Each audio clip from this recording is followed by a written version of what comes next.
Hello, I'm Essay, your AI essayist. Please note that all content, audio and video in this presentation are AI generated.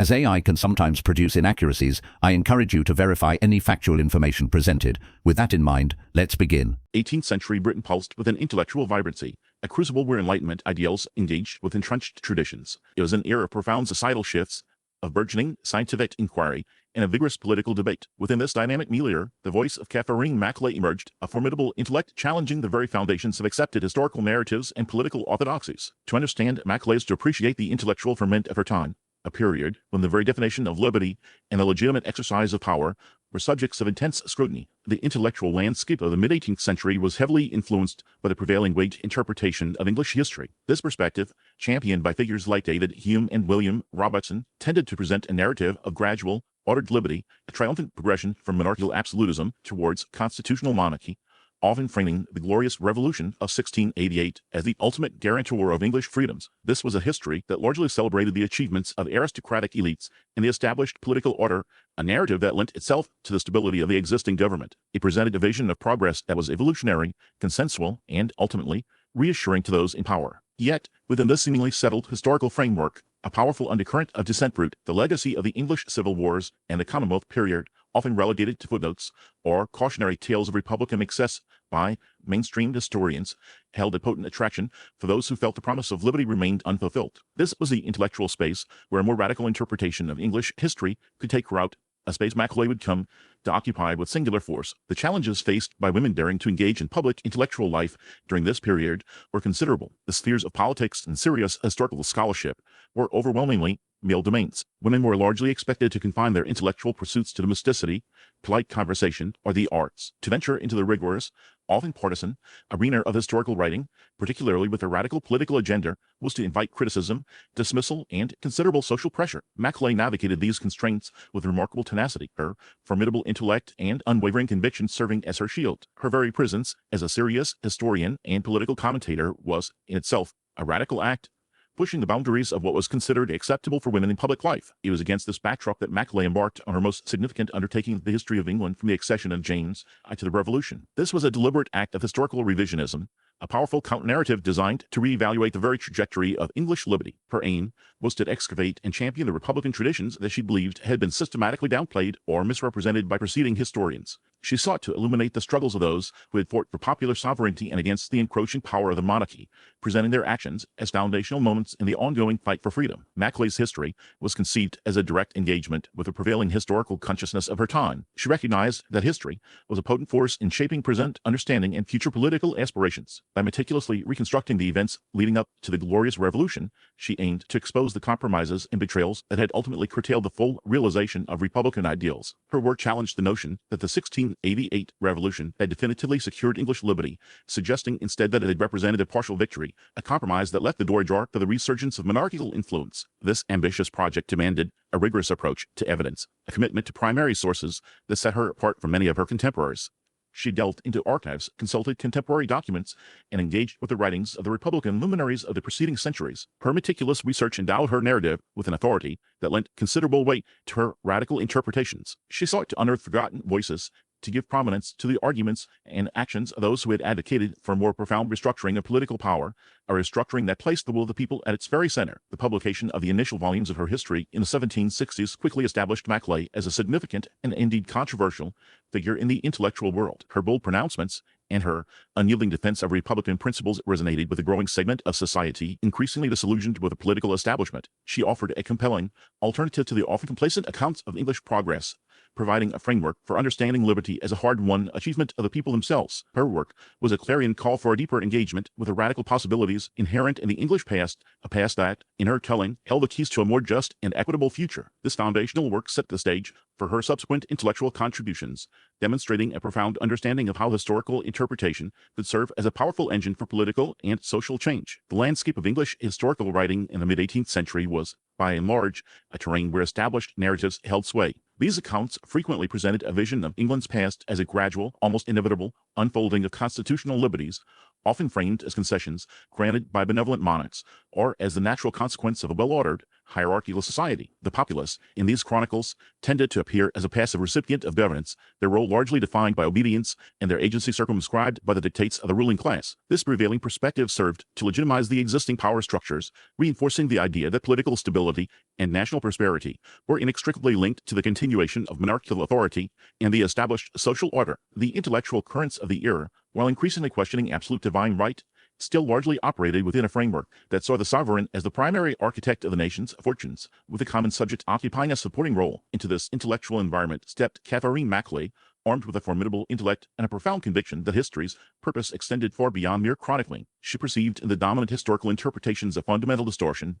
a deliberate obscuring of the people's own vital role in shaping England's destiny. The prevailing narratives, in her view, offered a sanitized and incomplete picture, one that systematically downplayed the struggles, the sacrifices, and the explicit demands of ordinary individuals and groups who had actively striven for greater freedoms and a more equitable distribution of power. She recognized that the very act of writing history was an act of political engagement and that the prevailing accounts were, in effect, reinforcing the legitimacy of a system she believed to be fundamentally flawed. The intellectual challenge she set for herself was immense: to excavate a history that had been largely buried, to give voice to the silenced, and to construct a narrative that would serve as a potent counterpoint to the established orthodoxy. Macaulay's solution was her monumental The History of England from the accession of James I to the elevation of the House of Hanover, the first volumes of which began appearing in 1763. This was no detached academic exercise. It was a deeply partisan undertaking, a meticulously researched, yet fiercely argued defense of Republican ideals. Her approach was revolutionary for its time. She favored a detailed examination of events over the broad declarations of earlier historians. She drew extensively from primary sources, including parliamentary records, personal correspondence, pamphlets, and other contemporary documents, to create a more authentic and, in her view, more accurate depiction of the past. This commitment to source material was a deliberate choice. By grounding her arguments in the raw material of history, she could expose the bias in existing interpretations and reveal the clear evidence of popular action and opposition that had been overlooked. Her narrative conveyed the energy of conflict, emphasizing the ongoing tension between the people's desire for liberty and the efforts of the monarchy and its supporters to strengthen and extend their authority. She described the English Civil War, for example, presenting it as a significant and essential struggle for fundamental rights, rather than a simple dynastic dispute or an unfortunate disruption of royal power. The execution of Charles I, an event that resonated across Europe, was portrayed in her account as a crucial validation of popular sovereignty, a powerful statement that even the highest authority answered to the nation's will. She admired figures such as Oliver Cromwell, viewing him as a leader who, despite imperfections, represented the Republican spirit and aimed to establish a government founded on the agreement of the people. Her writing possessed a strong rhetorical power, intended to make her readers aware of the transformative potential within their own history. She advocated for the ideal of the commonwealthsman, a virtuous citizen devoted to the public welfare and prepared to protect liberty from all dangers. Her work contained numerous examples of individuals and groups who opposed oppression, expressed desires for increased political involvement, and established the foundations for a more democratic society. She perceived these struggles as ongoing, a continuous element throughout centuries of English history, and she presented her own contributions as part of that essential tradition. The challenge she tackled was the intellectual stagnation that allowed a narrative of compliant subjects and benevolent rulers to endure. Her approach was to actively revise history, to infuse it with a spirit of republicanism, and to build a persuasive case for the inherent rights of people to self-governance. She showed that the English Constitution, far from being a fixed inheritance, was a living entity shaped by continuous conflict and popular assertion. Her thorough research supplied the evidence, while her steadfast adherence to Republican principles guided the interpretation of that evidence. She offered a vision of England's past centered on the courage and resilience of the ruled. This history empowered, suggesting the pursuit of liberty was an ongoing project, with lessons from the past offering clear guidance for the present and future. Her history was a manifesto, a powerful intellectual weapon in the debate about governance and the rightful place of the people within the state. The preceding exploration illuminated Catharine Macaulay's profound reinterpretation of English history, a narrative championing the enduring power of the people in their quest for self-governance. She presented a compelling testament to the popular will, a history serving as potent intellectual ammunition, asserting the inherent right of citizens to steer their own destiny. This historical account was a vibrant declaration, a testament to the continuous endeavor of liberty, and a guide for its ongoing realization. It established that the English Constitution was a living entity, shaped by persistent popular assertion and struggle, thereby empowering its audience with the understanding that the pursuit of freedom was a dynamic and achievable aim. The intellectual landscape of the 18th century, while light with the burgeoning ideas of the Enlightenment, remained largely under the dominion of monarchical structures and the prevailing philosophies that supported them. Within this context, the concept of republicanism presented a significant intellectual challenge. The prevailing order often equated stability and prosperity with the benevolent rule of a monarch. viewing popular participation as a potential source of chaos or factionalism. The very definition of liberty was frequently framed within the confines of a well-ordered monarchy, where subjects enjoyed certain protections from arbitrary power but were ultimately subordinate to the sovereign. This presented a formidable problem: how to articulate and defend a system of government that vested ultimate sovereignty in the people, a system that actively promoted citizen engagement as its very foundation. In an era where such ideas were often viewed as radical, destabilizing, or even utopian, Macaulay's response to this challenge was to provide a robust theoretical framework for republicanism, deeply rooted in her historical scholarship. Her solution was to define liberty as an active, participatory engagement in the civic life of the Commonwealth. For Macaulay, true liberty was intrinsically linked to civic virtue, a commitment to the public good, a willingness to engage in the duties of citizenship, and a profound understanding of the common interest. This was a liberty that demanded active participation, a constant vigilance against the encroachment of power, and a dedication to the principles of self-governance. She argued that a people who ceded their political agency, who became mere spectators to their own governance, were inherently vulnerable to the erosion of their freedoms. Central to her Republican vision was a trenchant critique of the concept of virtual representation. In an era where the British Parliament claimed to represent the interests of all its subjects, including those in the colonies who had no direct voice, Macaulay saw a dangerous dilution of true representation. She posited that representation was meaningful only when it was direct and accountable, when the representatives were truly tethered to the will of their constituents. To argue that a distant assembly, elected by a select portion of the populace, could adequately represent the interests of all was, in her view, a philosophical sleight of hand that masked a fundamental injustice. This critique addressed the core problem of how to ensure the government remained truly of, by, and for the people. Her historical accounts, particularly her detailed examination of the English Civil War and the Glorious Revolution, served as a powerful vehicle for this philosophy. She meticulously demonstrated how periods of genuine popular assertion and parliamentary supremacy led to greater liberty, while periods of royal prerogative and diminished parliamentary power resulted in increased oppression. Her narrative illustrated that the maintenance of liberty was a perpetual struggle, requiring the active engagement of citizens to preserve the balance of power and prevent the resurgence of tyranny. She offered a historical precedent for the efficacy of popular sovereignty, a testament to the idea that a government accountable to its people was the surest guarantor of their freedoms. Her work provided a theoretical justification for republicanism and a practical demonstration of its historical efficacy, offering a potent counter-narrative to the dominant discourse of monarchical legitimacy. This approach allowed her to address the problem of liberty by grounding it in the lived experiences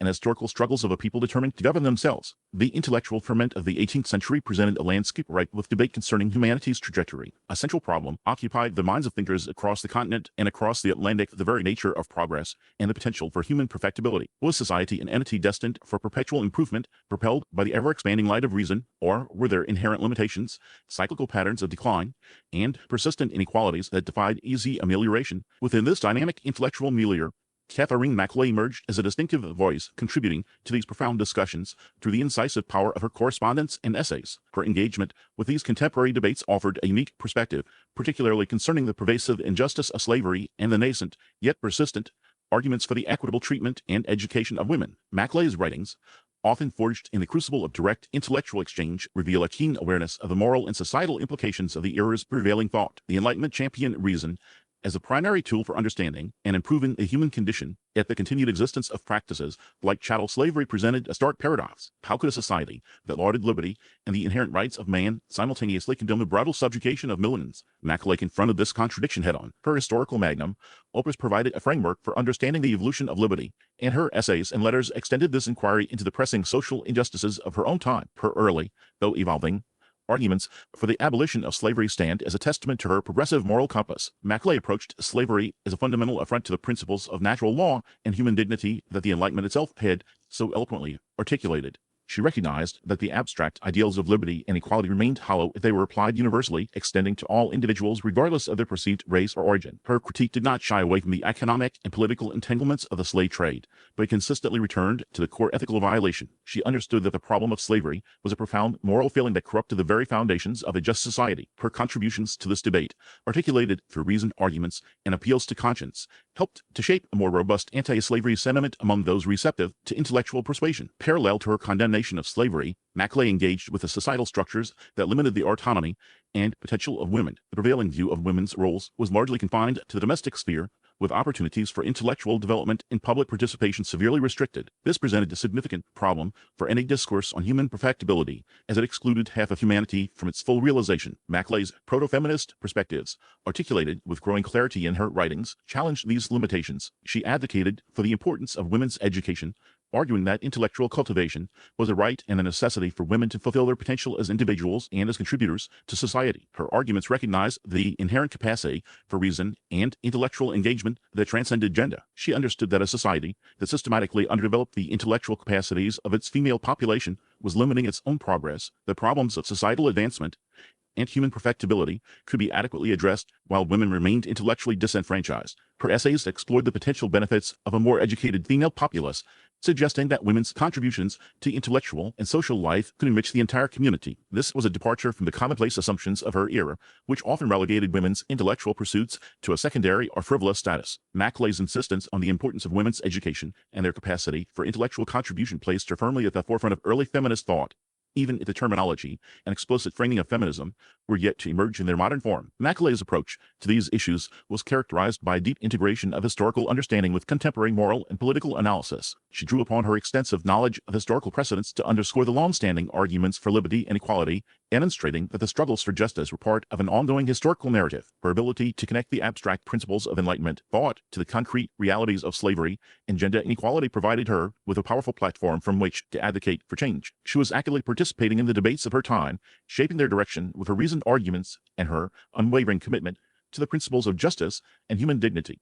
Her engagement with these critical issues solidified her reputation as a formidable intellectual force, one who used her scholarship to illuminate and challenge the injustices of her age. The construction and contestation of historical narratives represent a fundamental intellectual challenge, one that Catharine Macaulay navigated with remarkable acuity. Her magnum opus, The History of England from the Accession of James I to the Elevation of the House of Hanover, emerged as a profound argument for the principles of liberty and constitutionalism, deeply embedded within the fabric of English history. The very act of writing history, as Macaulay demonstrated, is an engagement with the past that shapes present understanding and future aspirations. She approached the vast and often contradictory records of her era with a discerning eye, seeking to unearth the enduring struggles for freedom and to illuminate the recurring threats to it. Macaulay work immediately resonated with a segment of the intellectual and political elite, particularly those who identified with the burgeoning radical movements in Britain and, crucially, across the Atlantic and the American colonies. Her unflinching portrayal of royal overreach and parliamentary corruption provided intellectual ammunition for those questioning established authority. The vigorous defense of parliamentary sovereignty and individual rights she articulated mirrored the sentiments of colonists grappling with their own grievances against the British Crown. Her historical interpretations offered a powerful precedent for resistance,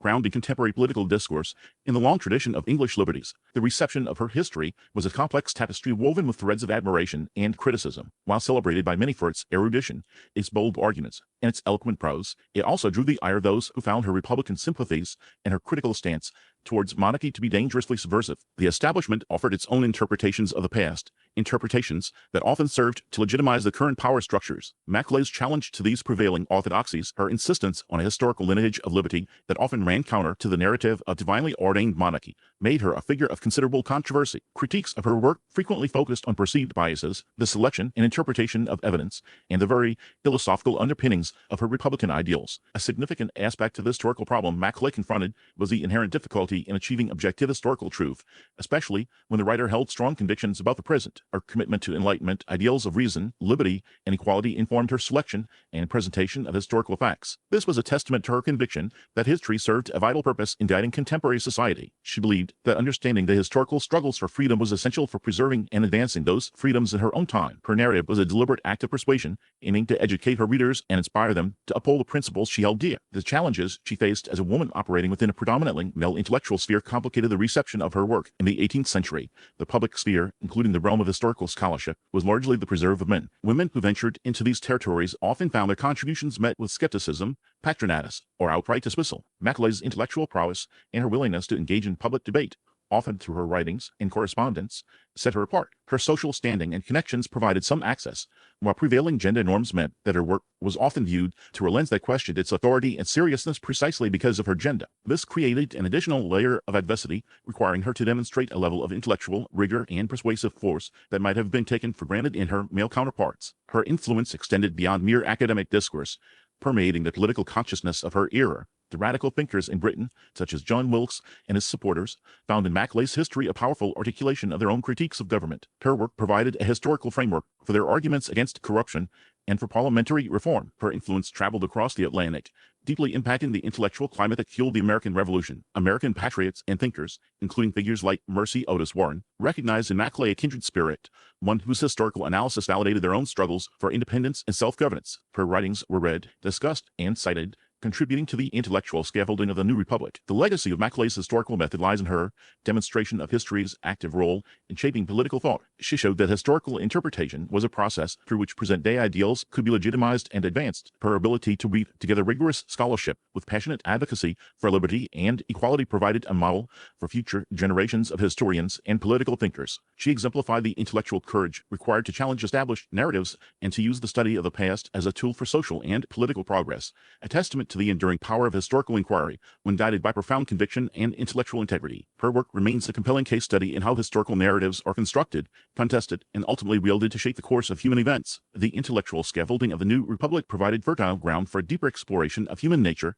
and the principles of societal improvement, a terrain Catharine Macaulay navigated with characteristic intellectual vigor. Her later philosophical writings, particularly letters on the improvement of the mind and observations on the passions, reveal a profound engagement with the very mechanisms of individual and collective progress, moving beyond the chronicle of past events to dissect the forces shaping human character and conduct. The prevailing intellectual currents of the late Enlightenment presented a complex challenge: how to cultivate informed, virtuous citizens capable of sustaining a nascent republic founded on ideals of liberty and reason. Macaulay approached this problem by examining the intricate relationship between intellect, emotion, and moral development, positing that true improvement stemmed from a holistic understanding of the human psyche. In Letters on the Improvement of the Mind, Macaulay addressed the fundamental question of how education could foster intellectual and moral growth. The educational philosophies of her era often emphasized rote memorization and the transmission of established knowledge. Macaulay, however, advocated for an education that cultivated critical thinking, independent judgment, and a deep engagement with moral principles. She perceived that the capacity for reasoned action, so vital for civic participation, was nurtured through an education that stimulated curiosity and encouraged the active formation of one's own understanding. Her approach championed the development of a discerning mind, capable of evaluating information and forming independent conclusions, a direct response to the need for an educated populace in a self-governing society. This concern for intellectual autonomy mirrored her historical arguments for liberty, suggesting that freedom of thought was as essential as freedom of political action. She envisioned education as a lifelong process, a continuous refinement of the mind's faculties, rather than a finite period of instruction. Her exploration of the passions and observations on the passions further illustrates her sophisticated understanding of human motivation. At a time when passions were often viewed with suspicion, seen as disruptive forces to reason, Macaulay offered a more nuanced perspective. She recognized that emotions, far from being mere impediments, were integral to the human experience and could, when properly understood and directed, serve as powerful motivators for virtuous action. She meticulously examined various passions, including benevolence, patriotism, and even righteous anger, analyzing their origins, their manifestations, and their potential to drive both individual betterment and societal good. This approach offered a significant departure from prevailing views that sought to suppress or strictly control emotional responses. Macaulay argued that cultivating particular passions, such as a love for liberty and a commitment to justice, was essential for fostering a robust civic virtue. Her analysis provided a framework for understanding how individuals could harness their emotional energies constructively, aligning personal sentiment with public duty. The intellectual lineage connecting her historical work to these philosophical inquiries is readily apparent. Her meticulous dissection of the causes and consequences of political events in her history of England inherently involved an understanding of human motivations, the interplay of ambition, conviction, and self-interest that drove historical actors. Her philosophical writings can be seen as a natural extension of this, a deliberate attempt to systematize and generalize these observations about human nature. She sought to identify the underlying principles of moral and intellectual development that, when applied, could lead to a more just and enlightened society. This intellectual continuity underscores her commitment to a unified vision of human progress, one that integrated historical understanding with philosophical inquiry and practical application. Macaulay influence extended beyond her direct writings, shaping the intellectual landscape of her time and beyond. Her correspondence and intellectual engagement with contemporaries reveal a significant impact on figures such as Mercy Otis Warren, another prominent American writer and historian. Warren's own historical narratives and political commentary show a clear resonance with Macaulay's emphasis on liberty, virtue, and the importance of historical lessons for contemporary governance. Both women operated within a transatlantic intellectual network, exchanging ideas and contributing to a shared discourse on republicanism and the Enlightenment. Macaulay's articulate defense of radical political principles and her pioneering role as a public intellectual provided a powerful example for women seeking to engage in public life and intellectual discourse. Her willingness to confront established power structures and to articulate a vision for a more equitable society resonated with those advocating for reform and revolution across the Atlantic. The intellectual problems Macaulay grappled with in these later works were deeply rooted in the societal transformations of her era, the establishment of new forms of government, the ongoing debates about individual rights, and the very definition of a virtuous citizenry all demanded a rigorous examination of human nature and the principles of moral education. She recognized that the success of any republic depended on the character and understanding of its people. Her philosophical inquiries were thus a direct contribution to the practical challenges of nation building and the cultivation of a stable, just, and enlightened society. She offered a compelling vision for how individuals could be educated and guided to become active, responsible participants in civic life, a testament to her enduring belief in the power of reason and moral cultivation. Her work provided a philosophical underpinning for the political ideals she so passionately championed in her historical narratives, demonstrating a remarkable synthesis of historical analysis and philosophical reflection that continues to offer profound insights into the enduring questions of human development and societal progress. Her legacy lies in this intricate weaving of historical understanding with a deep philosophical commitment to the improvement of the human condition. Catharine Macaulay's intellectual project, deeply rooted in the conviction that the health of any republic depended on the character and understanding of its people, offered a profound vision of civic virtue and individual liberty. Her philosophical inquiries served as a direct contribution to the practical challenges of nation building, advocating for the cultivation of a stable, just, and enlightened society. She presented a compelling framework for how individuals could be educated and guided, empowering them to become active, responsible participants in civic life. This approach underscored her enduring belief in the transformative power of reason and moral cultivation. Her writings provided a philosophical underpinning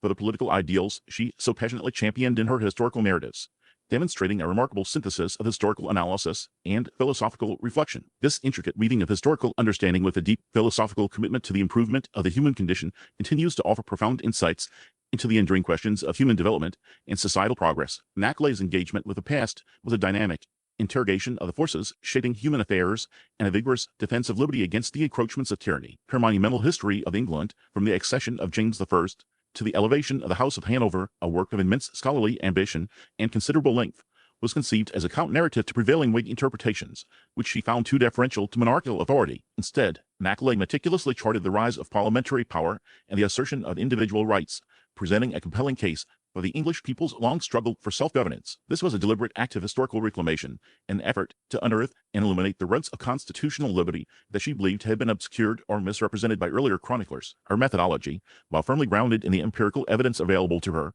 was animated by a powerful prescriptive purpose. She saw history as a vital source of instruction for the present and the future. The problems of her time, particularly the burgeoning tensions between Great Britain and its American colonies, provided a keen context for her historical investigations. She sought to demonstrate, through an exhaustive examination of past precedents, the inherent dangers of unchecked executive power and the essential principles that underpinned a free society. Her unique solution lay in her unwavering commitment to presenting a detailed, often impassioned, account of those who had stood against absolutism, thereby offering a historical exemplification of the virtues necessary for maintaining liberty. The enduring relevance of Macaulay's approach lies in its illumination of the cyclical nature of political struggle and the perennial need for vigilance in safeguarding civil liberties. While the specific political landscape she navigated has long since transformed, the fundamental questions she raised about the balance of power, the responsibilities of citizens, and the nature of legitimate authority remain acutely pertinent. Her emphasis on the importance of historical consciousness for political health serves as a potent reminder that understanding past challenges to freedom is crucial for recognizing and resisting contemporary threats. Her work provided a foundational text for subsequent generations of historians and political thinkers who sought to understand the evolution of democratic ideals. Macaulay's intellectual contributions extended beyond the specific narratives of her historical works. They encompassed a broader philosophical engagement with the nature of human progress and the conditions necessary for a flourishing society.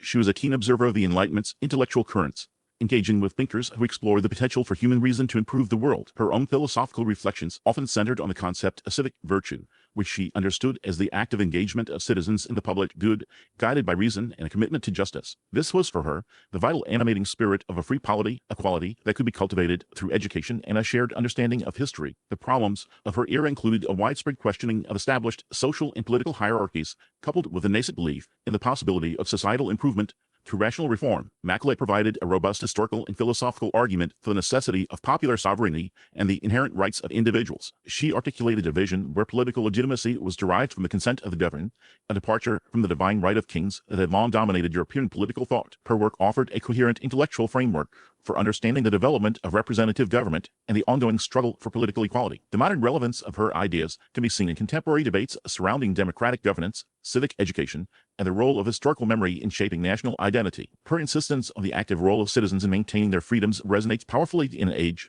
where democratic institutions are constantly tested. Her belief in the power of education to foster informed and engaged citizens remains a cornerstone of democratic theory and practice. The methods she employed in her historical research, her dedication to uncovering primary sources and presenting a nuanced analysis of cause and effect, continue to inform the practice of history as an academic discipline. Macaulay influence also manifested in her role as a public intellectual, unafraid to engage in contentious political debates and to challenge the prevailing orthodoxies of her day. She was a formidable correspondent and a prolific essayist, using her considerable intellect and rhetorical skill to advocate for her political and philosophical positions. Her engagement with figures like Edmund Burke, whose conservative critiques of the French Revolution she vigorously contested, highlights her intellectual courage and her commitment to a progressive vision of society. She saw the American Revolution as a glorious affirmation of the principles of liberty, a sentiment she articulated with great clarity and conviction. The challenges of her intellectual environment included the pervasive influence of patriarchal structures that often marginalized female voices in public discourse. Macaulay's ability to establish herself as a leading intellectual figure in such a context is a testament to her extraordinary talent and her sheer determination. She navigated the complexities of public life with a grace and intellectual rigor that commanded respect,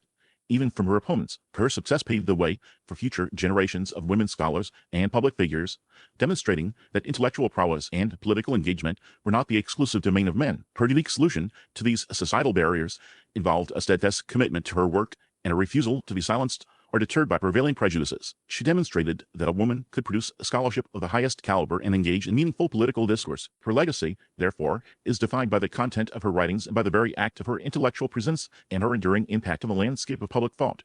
She offered a powerful example of how intellectual engagement could transcend gendered expectations, contributing to a broader understanding of human potential. Ultimately, Catharine Macaulay stands as a pivotal figure in the intellectual history of the Enlightenment, a historian whose work helped to shape the very understanding of liberty and self-governance. Her rigorous analysis, her passionate advocacy for Republican ideals, and her profound belief in the power of an informed citizenry continue to offer enduring lessons. She reminds us that the pursuit of liberty is an ongoing endeavor, one that requires constant vigilance, a deep understanding of the past, and a commitment to the cultivation of civic virtue. Her intellectual journey, marked by a profound engagement with history and philosophy, provides a powerful testament to the transformative potential of human reason and the enduring significance of courageous intellectual inquiry in shaping the course of human affairs. Her contribution lies in her ability to weave together a historical narrative with philosophical depth, offering a holistic perspective on the development of human societies and the persistent quest for freedom. We really appreciate you tuning in to this AI-powered presentation. Our goal is to push the boundaries of AI in content creation, and your input is invaluable. If there's a particular subject you'd like to see us tackle next, or if you have suggestions on how we could fine-tune our AI's creative prompts, please don't hesitate to leave your ideas in the comments section. We're excited to bring you more unique content very soon.